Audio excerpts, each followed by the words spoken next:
In tonight's Tax Insider Recess Watch, lawmakers have a lot to accomplish when they return to the Capitol next month. The budget is priority number one. The U.S. will hit another borrowing limit, and agencies need spending plans before October 1st. That's the start of the next budget cycle. For more, we turn to our guest tonight on Capitol Insider, David Williams, president of the Taxpayers Protection Alliance.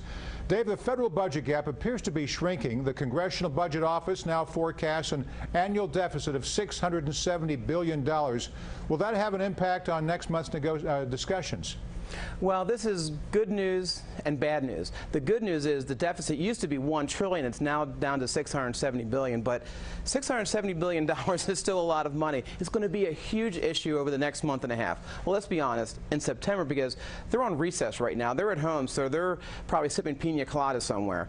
But the Democrats are going to use it. The Republicans are going to use it. It's going to be one political football that both are going to use. And what's interesting about this number is that now that it's coming down, the debt ceiling debate is going to be pushed off a little bit further into the fall, so we don't have quite the crisis yet, but don't worry, Congress will manufacture one during the month of September. Well, they're back home. They're at August recess, as you mentioned, sipping their drinks, but hearing from constituents who are saying, don't you change a thing, you're doing a great job in Washington. You know, we've talked about this before. People hate Congress, except their own constituencies love their favorite congressperson, right? And for 3 years, maybe more, the refrain of these negotiations hasn't changed. Republicans want entitlement reform. Democrats want higher taxes on top earners. So the most likely scenario is another stopgap budget. What does that mean, Dave, and is it a good idea? Well, first of all, stopgap budget, continuing resolution, it's not the worst thing in the world. We've had dozens of these over the last few years, and guess what? The federal government still spends money. People still get their food stamps. The Defense Department still gets money, so it's not as if everything comes to a grinding halt. But, Morris, their job, constitutionally, is to fund the government, is to spend money. And they don't do it. They fail at their own job. So that's why they need to do their job and move past the political bickering back and forth and come up with some real solutions and a real budget. I mean, that would be kind of revolutionary to actually see a budget. Walk him out on the tip of that crane, just like a plank. Make either negotiate or you take the jump off the crane at the Capitol. It'd be so appropriate.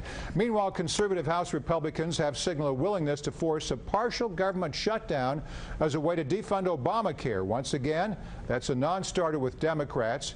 You're pushing for a full delay. Tell us more about that. Well, we've seen delays in Obamacare already. We've seen the employer mandate, that's been delayed.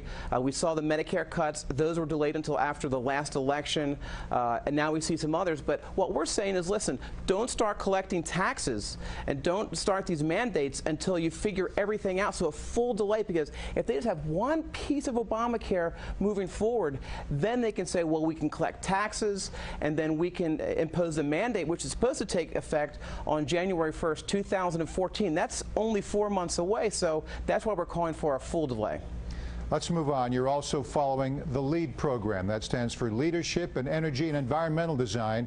Version 4 was approved last month. We see LEED certified building plaques on all the buildings around D.C., particularly here in Roslyn. Bring us up to date on what this is all about.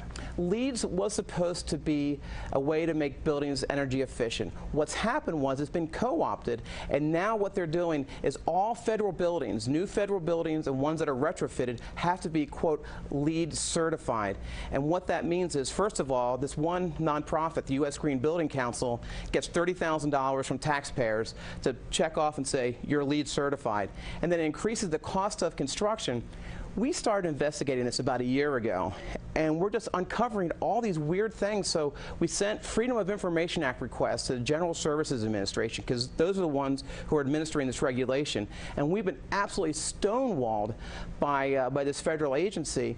And now these new regulations come out, LEED version 4. Now, Morris, here's probably the most ridiculous part, is that solar panels on top of a building, they're using the wrong materials, so they're not energy efficient, so you can't use them. Now they're going after materials and certain chemicals to make sure that buildings don't have them.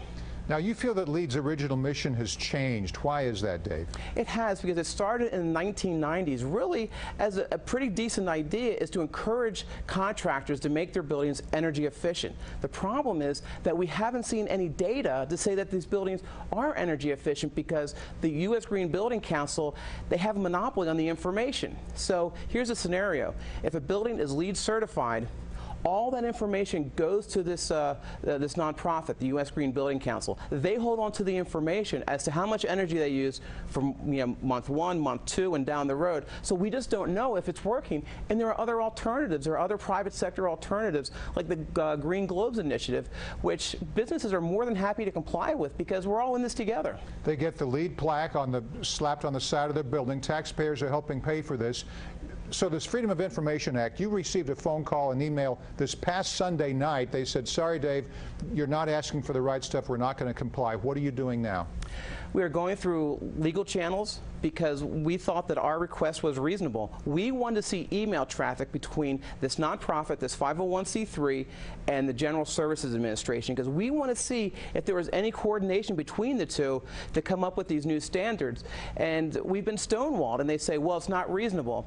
Our attorney looked at it and said, this is more than reasonable. And here's the kicker, Morris, is they've said, well, we have about 70,000 records, so we really don't know how to respond. Well, send us the 70,000 records. I think that's probably the first step. Stay on top of it. Take the lead against LEED. Dave Williams, president of the Taxpayers Protection Alliance. Good luck, Dave. Thank you.